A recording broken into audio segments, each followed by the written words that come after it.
शहर के एक अधिवक्ता ने तहसीलदार प्रदीप कुमार तिवारी पर नामांतरण प्रकरण को पुनः स्थापित कर आगे की कार्रवाई करने की एवज में रुपए मांगने का गंभीर आरोप लगाया है। अधिवक्ता यशवंत दुबे ने इस संबंध में कलेक्टर जबलपुर को लिखित शिकायत सौंपकर कठोर कार्रवाई की मांग की है। शिकायतकर्ता अधिवक्ता के द्वारा भूमि के नामांतरण के लिए आवेदन दिया गया था। दरअसल जहाँ का नामांतरण का मामला लगाया गया था वहाँ मंदिर बना हुआ है, साथ ही बाबा नीम करौली का आश्रम भी बना हुआ है। अधिवक्ता ने सितंबर 2025 को आवेदन लगाया था, जिस पर पटवारी के द्वारा प्रतिवेदन भी दिया गया था। सुनवाई की तारीखें 24 नवंबर और 5 दिसंबर तय की गई थीं। अधिवक्ता का आरोप है कि 2 दिसंबर को ही प्रकरण अचानक खारिज कर दिया गया। अधिवक्ता के मुताबिक 11 सितंबर को दोपहर करीब 12:40 पर वे तहसील कार्यालय पहुंचे, जहां मौजूद अधिवक्ताओं के सामने ही तहसीलदार ने उनसे रुपयों की मांग कर दी। अधिवक्ता दुबे ने बताया कि जब उन्होंने आपत्ति जताई तो तहसीलदार ने बातचीत रिकॉर्ड करना शुरू कर दी। अधिवक्ता ने कलेक्टर से तहसीलदार के खिलाफ जाँच और कार्रवाई की मांग की है। सर, मामला ऐसा है कि तहसील कार्यालय में पदस्थ तहसीलदार श्री प्रदीप कुमार तिवारी जी हैं, उनके समक्ष हमने एक मामला लगाया था। उनके समक्ष एक मामला हमने नामांतरण का लगाया था। हमारी 97 की एक रजिस्ट्री थी। वहाँ पर क्या है, मंदिर बना हुआ है और मंदिर बने होने के साथ साथ में वहाँ पर बाबा नीम करौली का आश्रम भी है। नीम करौली जी के आश्रम में वहाँ पर हर मंगलवार और शनिवार को पूजा पाठ होती है। तो मैंने साहब को बताया, मैंने साहब ऐसी बात है, यहाँ पर जो है 97 की हमारी रजिस्ट्री है और इसमें आप नामांतरण, तो उन्होंने कहा कि आप नामांतरण लगा दो, मैं कर दूंगा। मैंने लगा दिया नामांतरण। उसके बाद में क्या हुआ कि उनने पेशियाँ दी और केस निकालने सर्टिफाइड कॉपी के लिए समय दिया। तो मैंने केस फाइल किया था सितंबर माह में और उन्होंने बोला था कि भाई इसमें पेशी वगैरह, मैं लास्ट पेशी में गया था 24/11/2025 में। तो उन्होंने बोला कि भाई एक काम करना, आप जो है 5/12/2025 के पहले मेरे पास में समस्त कागज़ पेश कर देना। तो मैंने कहा ठीक है सर, मैं पेश कर दूंगा। और ये सब कागज़ वगैरह लेके मैं पहुंचा उनके पास में, तो पता चला उनने 2/12/2012 को ही आदेश पारित कर दिया। और आदेश पारित कर दिया वो ठीक है, वो उससे कोई हमको समस्या नहीं है।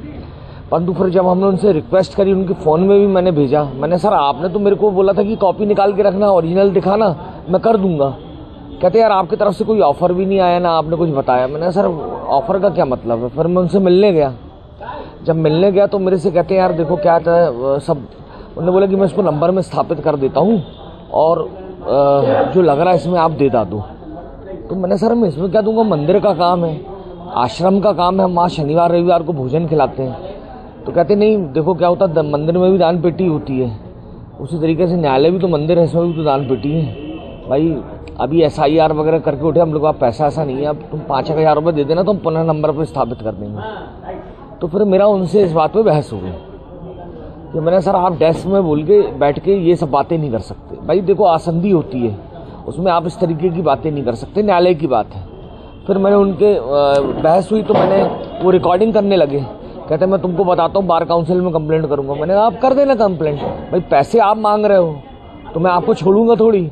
और उन्हें खुलेआम पैसे मांगे प्रदीप तिवारी जी ने, उनके खिलाफ बहुत शिकायतें हैं, परंतु उनने इस तरीके से खुलेआम पैसे मांगे। तो फिर मैंने उनके खिलाफ मैं और रिकॉर्डिंग करने लगे फिर वो मेरी कि अरे तुम इतनी जोरों जोरों से बात करो। तो मैंने सर मैं तो बात करूँगा। फिर मैंने भी रिकॉर्डिंग करी और उसमें वो जो है कहते नहीं चलो अच्छा उसको मामले को सेटल कर लेते हैं ऐसा वैसा।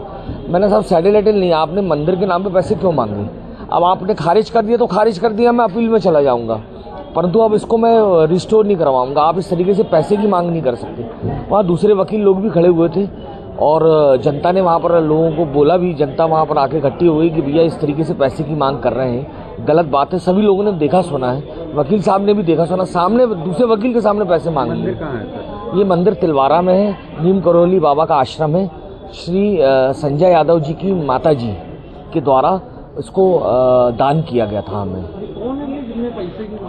ये प्रदीप कुमार तिवारी जी जो हैं वो तहसीलदार साहब हैं, उनकी अपने शिकायत कर दी है ना। तो मेरा नाम यशवंत दुबे एडवोकेट। ये कब से चल रहा है, कितने दिन? काफ़ी यानी 4-5 महीने से चल रहा है, परंतु उनने उठा के खारिज कर दिया। तो मैंने बोला साहब खारिज कैसे कर दिया आपने? 5 तारीख को डेट बोली थी, मैं सर्टिफाइड कॉपी निकाल के लाया। भाई मंदिर के सभी लोग तो यहाँ रहते नहीं है, अथॉरिटी वो उनके पोते के नाम पर, नीम करौली बाबा के पोते के नाम पर है वो जगह, तो अब मैं कहाँ से लाता? क्या लग रहा है पैसे का अगर लेन देन हो जाता तो ये? हाँ, वो अगर पैसे का लेन देन होता वो कह रहे थे यार चलो मिलके। अब जब उनको डर लगने लगा कि यार 5,000 की बात इतनी जोरों जोरों से मैंने उठा दिया और मेरा गला बैठ गया। ये कह कि मैंने आपको गलत किया आपने। तो फिर वो कहने लगी सेटल कर लेते मामले को, मैं कर देता हूँ। फिर मैं एसडीएम साहब के पास भी गया तो एसडीएम साहब बोले कि वो कैसे कर लेगा यार, भाई ये तो अपील का मामला है। तो मैंने कहा सर मैंने भी यही बोला उनसे कि मैंने कहा अपील का मामला, आप कैसे उसको सेटल कर लोगे। कितने एरिया में? 1 एकड़ है, उसमें हमारा आश्रम बना हुआ है। एसडीएम और तहसीलदार कौन कहाँ पर मतलब किस जगह? तहसील का जबलपुर तहसील में। आपका नाम? यशवंत दुबे, एडवोकेट, सचिव, कलेक्टेड बार जबलपुर।